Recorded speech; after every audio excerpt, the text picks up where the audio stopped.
And it's Tanya Bridge Malone back with another YouTube video. So today, I went to my bank, as I told y'all in one of my videos yesterday. I got an email stating I was getting a check tomorrow, so I got a hold of HR to make sure it wasn't no short-term disability because it said I wasn't eligible for it. So anyway, they texted me back and said it was my quarterly bonus because I worked there during some of the quarterly bonus. But I couldn't log into the portal site yesterday, so I figured I wasn't going to get nothing. So when I went to the bank to check the bank to see if there was any money deposited, it said there wasn't no money deposited. So evidently I wasn't entitled to it, even though the HR said that I was, but I guess I wasn't. I mean, she said it was quarterly bonus, so I figured I was eligible for it, but I guess not. I'm down to about $60, so today I'm going to have to go put some applications in later on, so I may have less videos posted today than yesterday because I got to look for a job because I need money. And I was sitting here yesterday, and there's always a FedEx truck sitting out here a lot of times. I come out here almost every day. And so anyway, the guy walked up there, the guy said, well, Ben, you're just sitting here every day. You could apply to work for us. I said, well, I got lower back issues. I said, so I can't lift all that heavy stuff all day. So it is what it is. But, yeah, I brought all my stuff, my bag full of stuff, what I'm going to use. I brought my camcorder. I'm going to try to get it out and get it up and going. I give it time for the Holy Spirit to let me guide me when I'm to speak of. I'm a little perturbed because I didn't get that money because I really needed that money, but I guess it does. I don't know, maybe they're just sending me a check in the mail, I don't know. But Ben's I couldn't log into PayPal to say it, I might, whatever. But anyway, I did stop and get me a coffee.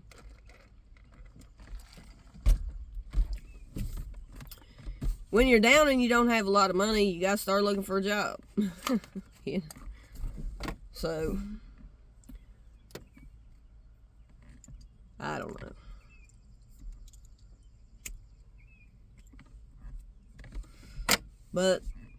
And there was somebody on my YouTube channel that wanted me to explain. I did a video yesterday talking about mental health, right? And that was my longest video. That was 20 minutes and something long. Well, anyway, she wanted me to ask me to elaborate on what are the signs of somebody going through a depression episode or a mania episode. Well, we'll talk about the mania episode because I've been through depression and a mania episode. So what I'm going to speak of, I know it's never going to happen to me again. Because I know the Lord is not going to let it. It ain't going to happen. I'm on medication and I take care of myself. So what I will tell you about a mania episode, here are things to look out for somebody that's in a mania episode. And this could be different for each individual person because each person is different when they have a mania episode. When you have a mania episode, you see things euphorically. Like Euphoria, look it up. That was my part of my mania. There was a point where I thought that I was Mary in the Bible, and that there was another tribulation, another 2,000 years of stuff. I thought that, and you will think that you're speaking to angels. A lot of things took place while I was in mania. I was going places I didn't know where I was going. I thought that I was destined to be with this certain person. And I was taking off and packing all my stuff up in my car, and I was taking off going to those destinations. But I didn't have no idea where I was going. I just knew who I thought I was meant to be with. So I was traveling everywhere trying to meet this person. And everywhere I went, I thought that's where I was going to meet this person. I was getting rid of stuff in my house, throwing stuff away of value and everything to get rid of it because I thought there was demonic spirits in my house. So I threw away stuff. I thought I saw Jesus through the shining of the moon. There was a lot of things, delusions. I wasn't plumb crazy. I was helping the homeless. I took out, if you see somebody leaving jobs because you feel that's what the Lord guided you to do. You left your job and you started, and when I left a job, but I was working, probably a good thing I left the job though, honestly, because I was working a DuPont shift. So that's probably ultimately what caused my mania episode. Because with bipolar, no matter if you're one or two, what people have problems with a lot of times is their sleep pattern. And when you're working a DuPont shift going from days to nights every so months or every so many weeks, you can't get used to a sleeping pattern. And people with bipolar have trouble sleeping consistently, and that's what causes the episodes. A lot of times is when your sleep pattern is not consistent. You need to get at least 6 or more hours of sleep a night. And people that have that sometimes have problems with sleeping.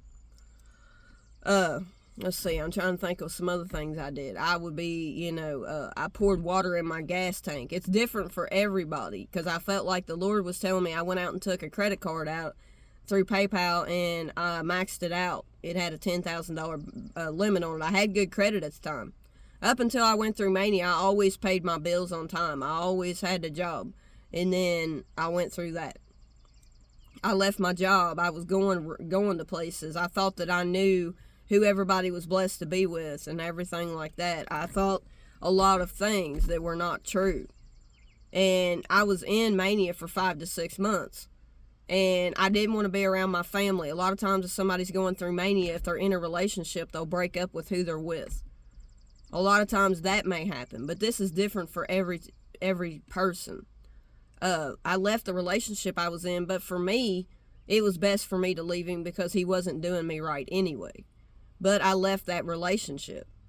At least I broke free from that, because that was a toxic man. But that may not be the case for everybody who may be in a healthy relationship who suffers with bipolar type 1, in that they leave a good, solid relationship. But I left a toxic relationship. But a lot of times you won't want to be around your family. My family would come to my house and knock on the door, and they were only bringing me cigarettes and trying to help me out, and I refused their help. I didn't even want to be around them.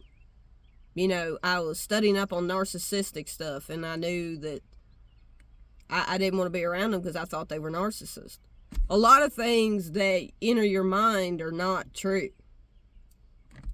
And you can't help the brain chemicals in your brain. I went through all this because I had a mental illness, and that's the first time I'd ever had a mania episode. I wasn't depressed, so I knew that. But my parents sought me help because I was doing stuff that I was traveling places out outside of Lexington and Cincinnati and everything that I should not have been at. But I spoke to people about the Lord and stuff like that. But yeah, I mean, I experienced a lot of stuff, and that's just some of the stuff to look out for. When you see somebody who don't want to be around their family, when you see somebody who's just, packing their car up and leaving and going places, and you have a lot of energy, they could be, have a lot of energy. They could be doing a lift. I mean, they could be, some things it's not a bad thing if they're lifting weights. I was lifting dumbbells. I was doing push-ups, sit-ups. Just different things like that. But, when they don't want to be around their family, unless it is a legit reason for them not to want to be around their family, they think that family is against them. And a lot of times family's just trying to help you. But a lot of times there's family members that can hinder you. So yeah, if my parents came over and knocked on the door, I didn't even answer it. I locked the door, I didn't answer it. So they sought me help for 72 hours. They had to go through the court system because I would not seek myself help. They told me many a times that they wanted me to seek myself help, and the only choice they had was to go through the court system and get a 72 hours observation. I was calling the cops on my mom and dad for coming over because they wouldn't leave me alone. I didn't want them bothering me. At the time, my mind was messed up.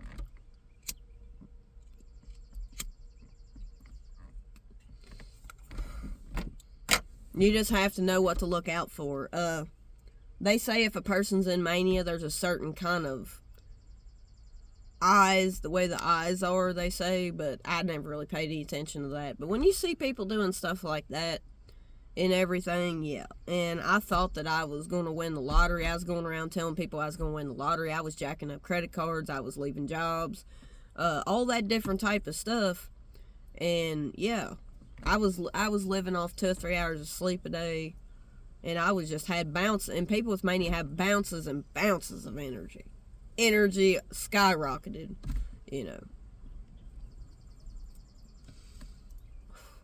So that's what happens with mania. And if somebody's battling depression, it's a little bit easier to see if somebody's in depression And this could be somebody that's just battling regular depression or a bad depression, or they could have bipolar. But either way, people with bipolar deal with depression too. Some people do. Some people have never dealt with depression. It could be many reasons. I'm not a psychiatrist, so I can't diagnose nobody or a counselor to diagnose nobody with whatever they may have. But I'm smart enough to know that people have, that they do have a mental illness. I can say they have a mental illness or something if they deal with not, with somebody in depression, they could cry a lot. This is my experience. I slept a lot. I was taking sleeping pills trying to sleep because I had so much trouble sleeping when I was in depression. Worse than if I wasn't in depression. I would sleep for 12, 13, 14 hours in a day's time. And then some days I wouldn't sleep at all. You have no interest to really do anything. Some people, they don't clean their house. Some people, they don't take a bath for months or wash their hair for months at a time. They have no ambition to get up out of bed. I worked for 7 months at one place I worked at being depressed for almost 7 months.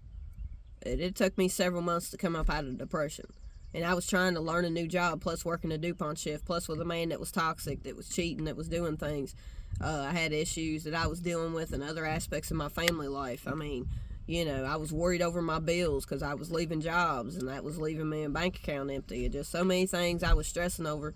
And I will have to say my anxiety was as bad as my depression when I was in it. But I don't claim that no more.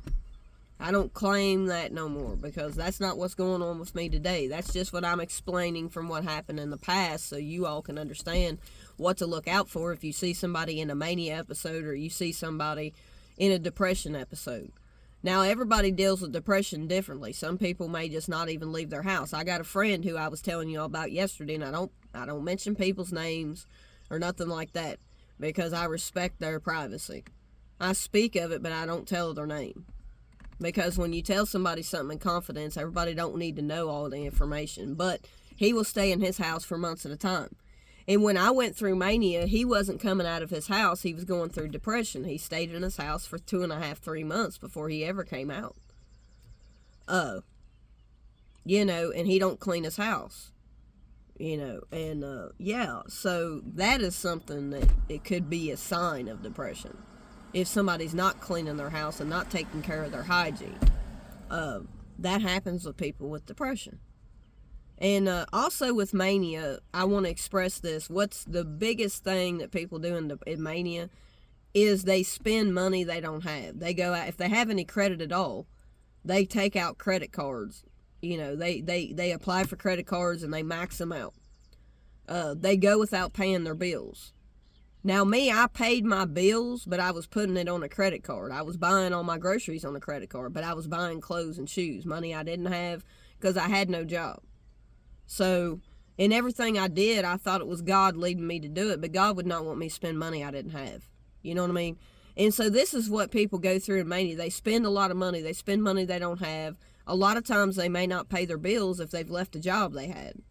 And I left my job because I felt like God was guiding me to leave that job. And I still believe that to this day. For the simple fact that it was a DuPont shift, and that's what hindered me into mania episode. That had a lot to do with it. And obviously, I didn't seek my self-help when I was in depression. I didn't seek my self-help when I was in mania until my parents got me put in a mental institution for 72 hours observation. I was in there for 4 days. When the doctor called my parents to try to figure out why they had me put in there, they never answered the phone. They never answered the phone to the doctor. And my doctor in there, his name was Adam. His name was Adam. And my experience in there, because it was called Eastern Kentucky State at the Lexington Mental Health Hospital. And it's not a place I would advise anybody to want to be. And if I would have sought my self-help, I wouldn't have got put in a mental hospital.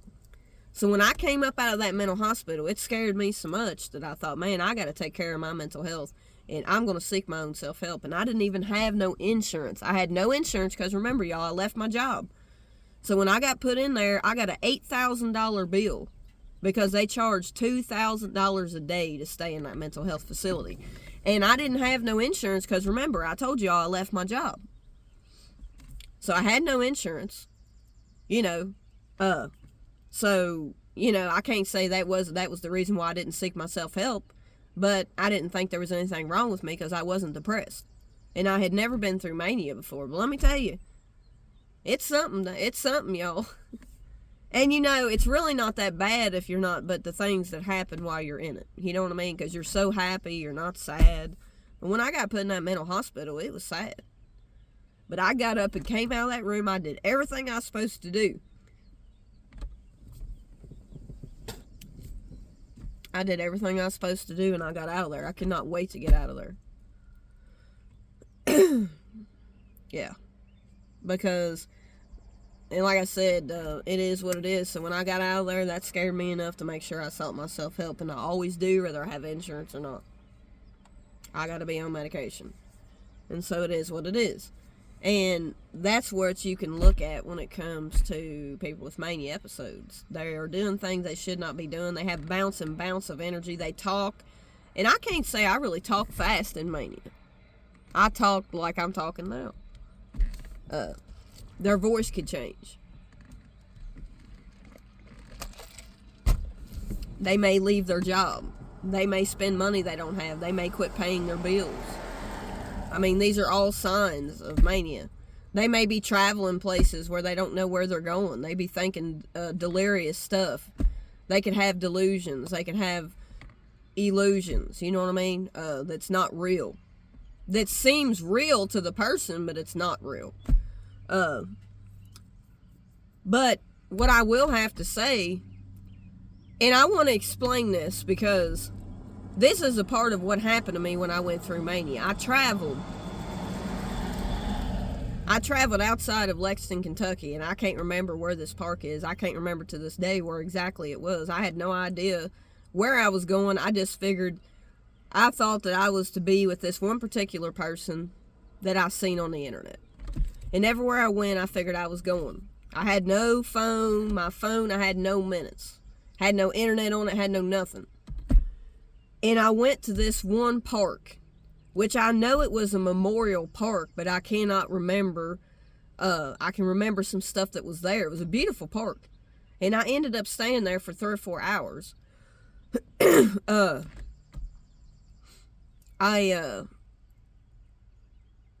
I came across the bridge. This is why I changed my rap name from Real Words, Real Meaning to Tanya the Bridge Malone. Nobody will ever believe the things that I experienced while I was in mania, but I cannot remember exactly how to get back to this park. But I ended up sitting in that park. I had no money to do nothing. I had no food on me but some bags of chips and some water. So I went to this beautiful park, and, you know, I looked around and walked around. I had a pavilion and everything. It was a beautiful park. But to this day, I can't remember how to get back there. This was somebody traveling on the road who had no idea about the direction in which I was going. So I went across this bridge, which there's a bridge here in my town that's on the outskirts of town that has a bridge that was made similar to this bridge. And I felt like, well, maybe God led me there. And that's why, and you would not believe, there's somebody that I was talking to on the internet, but we never met. We wasn't trying to meet. We were just friends. And he was on Instagram. He was a churchgoer. And he was African. I don't have nothing against anybody of race. And he would talk to me about the Lord. I felt like the Lord guided that person to me to help keep my mind focused on what I needed to be doing. He really helped me out a lot. And anyway, I told him about the bridge I crossed that one day. He said, maybe you need to make your rap name Tanya the Bridge Malone. You keep talking about this bridge. And I thought, yeah. And so that's why I changed my rap name. Then there was a time I left my house, and every time I left, I thought I was going to meet this one particular person, but I'm not going to mention their name because I do not mention names on my platform. I'm not going to do that. What I am saying is, I went to Cincinnati, around Eastgate Mall. There was my mind was all messed up. I knew who I thought I was going to meet, but I didn't know where I was going. I sat at that gas station and slept in my car overnight. A young man that was working there was a laundromat there that was Christian owned, because there was a black man. He came out, really cool as hell. Excuse my language, he's really cool. He smoked a joint. I didn't judge him. He told me that he was living in the laundromat, in that he didn't have any minutes on his phone. I had a phone on me. I had all my music equipment. I had so many clothes, so many new shoes. And this man said that he was living out of the laundromat, and that the laundromat was owned by Christians. And I said, wow. I said, well, that's nice of him to let you stay there. He said, yeah. He said, I don't have, he said, I need, down the road, he didn't have a car. Down the road, he had all his clothes and all the material possessions he had was inside of there, and he needed somebody to take him to get him. So I took him to get him. I stopped and let him go in and get him something to eat, because obviously he had money, but he wasn't making enough to live on his own. So he got all his stuff, his belongings, put it in the back of my car, and I brought him back to the gas station. And he said that he was talking to this one girl. He said, well, I said, well, do you like her? He said, we're not dating. He said, but I do like her. I said, was there anything that she needs? I said, does she need any clothes, shoes? I said, what size shoe does she wear? You know what he told me? She wears a size 8. Told me she wore a size 8. That is the exact same size that I wear. So I gave, you tell me, what was it? And I'm just telling y'all, this is the truth. This is truth. These are not lies. And I said, well, I've got several pairs of shoes back here because I wear a size 8. So I said, does she need any clothes? He said, yeah.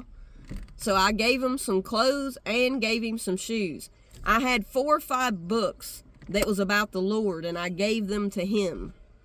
He believed in the Lord. I gave him those books. One, I think, was called The Calling Upon Your Life. And there were 4 or 5 books I gave him, plus I gave him some clothes and some shoes for that woman he was friends with. And he told me he had no minutes on his phone, and he proved he didn't have any minutes on his phone. He said, I don't have no money to pay for these minutes. I had a brand new phone and a Straight Talk phone card on me. That's all I had, was that phone and that Straight Talk card. And I had no minutes left on my phone. I gave him the last phone I had that I had bought him, and I gave him a phone card. What is?